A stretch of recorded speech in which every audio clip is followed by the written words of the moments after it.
Let's tie-dye on black fabric. Hi, I'm Emily from Life Sew Savory, and today I'm going to walk you through the tutorial that's also on my blog, Life Sew Savory. You will need a black t-shirt, some color tie-dye bleach, and some plastic wrap. Arrange your tie-dye pattern however you want, a swirl with rubber bands, accordion, however you want, and then use a squeeze bottle of straight bleach to discolor this black fabric. I like to use the squeeze bottle because it can get down inside the folds. Now the magic happens. Outside on the deck or porch or wherever you want to do this in a safe spot with the bleach, the color will begin to fade.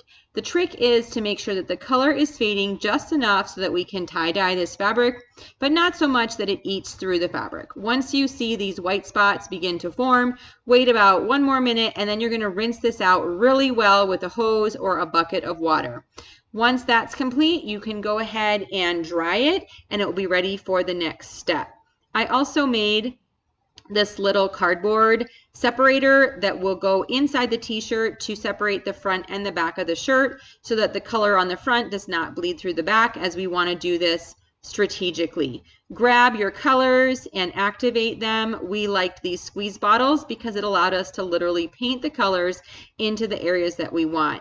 So add the colors to each spot that is white or light on the black shirt. Make sure you soak all the way through the fabric and move the colors around and create whatever pattern you want to do this. While Rose was coloring the front of the shirt, I laid out the plastic wrap so that we had a place to flip this over when she was finished with the front of the shirt. So you can see she's trying to spread out the colors, and we tried to really be strategic about this. So flip the shirt over onto the prepared area. The cling wrap should be as big as your whole area of the shirt, and then you can go ahead and paint the back of the shirt. We were a little bit getting down on our colors, but we made it, and we had a really pretty design going on. Then completely wrap up the shirt in the plastic wrap and leave it overnight.